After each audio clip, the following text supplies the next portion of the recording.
Vote সন্ত্রাস করে আপাত দৃষ্টিতে জেতা যায়, কিন্তু আখেরে নিজের জন্য, দলের জন্য, দেশের জন্য সর্বনাশ ডেকে আনতে পারে। রাতের বেলায় সিল মারা দেখতে চাই না, কোনো কর্তৃপক্ষের কোনো প্রভাব দেখতে চাই না। আমরা দেখতে চাই একটা স্বচ্ছ সুন্দর ভোট উৎসব। যদি আমরা একটা বদ্ধ ঘরে রুদ্ধদ্বার রুমে যদি সেই ভোট অনুষ্ঠান করি, তাহলে কি সেটা স্বচ্ছ হবে? নিশ্চয়ই হবে না। তাই আমি চাই আমাদের এই নির্বাচনটা হোক খোলা মাঠে। আপনি যদি কাউকে জিজ্ঞেস করেন ভাই কেমন ভোট চান, সে সাথে সাথে জবাব দিবে ফ্রি, ফেয়ার, ট্রান্সপারেন্ট নির্বাচন চাই। তো সেই ট্রান্সপারেন্ট কথাটা আমার খুব মনে ধরেছে। আমিও চাই আমাদের ভোটটা হোক ট্রান্সপারেন্ট। তো সেটা কিভাবে ট্রান্সপারেন্ট হবে?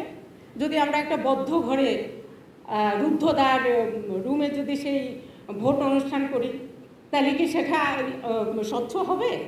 নিশ্চয়ই হবে না। তাই আমি চাই আমাদের এই নির্বাচনটা হোক খোলা মাঠে। আপনারা কি আমাকে সমর্থন করেন? খোলা মাঠ বলতে আমাদের নির্বাচন তো সাধারণত হয় স্কুল মাঠে, স্কুল কলেজ, এই ধরনের মাঠে, তাই না? তার তো একটা বাউন্ডারি থাকে, পাকা বাউন্ডারি থাকে। তার ভিতরের যে মাঠ, সেই মাঠে আমি সেটা করতে চাই। কি করা যাবে নাকি? এটাকে পাগলামি মনে হয়? ঠিক আছে তো? আচ্ছা, তাহলে আমরা কেন সেটা করছি না? কি করতে কি পারবো না? মানে কি বলে, একটা তরুণ রাজনৈতিক দলের সাথে আমরা এই মত বিনিময়কালে এটা বলেছিলাম যে আমরা এরকম স্বচ্ছ করতে চাই, কিন্তু তারাও একটু বললো যে না ম্যাডাম, এটা তো করা যাবে না, ছিনতাইকারী নিয়ে যাবে। আমরা তো আগেই ছিনতাইকারীকে দিয়ে দিলাম, কেন আমরা ছিনতাইকারীকে দিব? আমরা আছি না? আমরা পারবো না আটকাতে? ভোটের বাক্সকে আমরা আটকাতে পারবো না? যদি আমরা মাঠে একটা দিয়ে রশি দিয়ে বাউন্ডারি করি, তাহলে সেই বাউন্ডারির ভিতরে কেউ ঢুকবে? আমরা বলছি না এটি কোনো যুদ্ধ নয়, এটি একটি স্বচ্ছ প্রক্রিয়ার মাধ্যমে অনুষ্ঠিত উৎসব। মিলেমিশে ভোট দিব আমরা, আমি এবং আমার অপোনেন্ট মিলেমিশে ভোট দিব। বিজিত প্রার্থী বিজয়ী প্রার্থীকে এমব্রেস করে বলতে পারবে অভিনন্দন।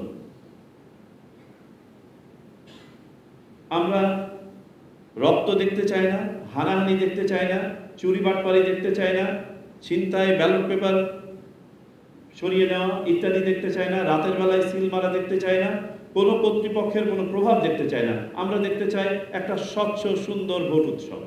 এটাই হচ্ছে মিলেমিশে ভোট। এই জন্যই আমরা এই বক্তব্যটিকে আপনাদের মাধ্যমে সবার কাছে ছড়িয়ে দিতে চাই। চলুন নতুন বাংলাদেশের যে সুযোগ সৃষ্টি হয়েছে, সেই বাংলাদেশে আমরা মিলেমিশে ভোট দিই, আমাদের গণতন্ত্রের প্রকৃত উত্তরণ ঘটাই। ইতিহাস সাক্ষ্য দেয় ইলেকশন ইঞ্জিনিয়ারিং করে, ভোট সন্ত্রাস করে আপাত দৃষ্টিতে জেতা যায়, কিন্তু আখেরে নিজের জন্য, দলের জন্য, দেশের জন্য সর্বনাশ ডেকে আনতে পারে। আখেরে টিকা যায় না।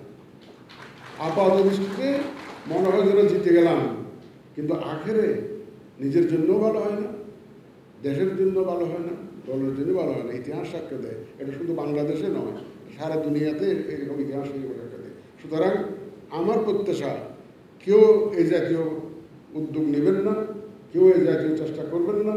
আমরা ইনশাআল্লাহ সর্বশক্তি দিয়ে এই 18 কোটি মানুষের পাশে আছি, এবং আমি 18 কোটি মানুষের কাছে আমার আবেদন থাকবে, আপনারা আমাদের পাশে থাকুন, যাতে আপনাদের যে অধিকারটা প্রতিষ্ঠা করার জন্য আমরা যুদ্ধে আছি।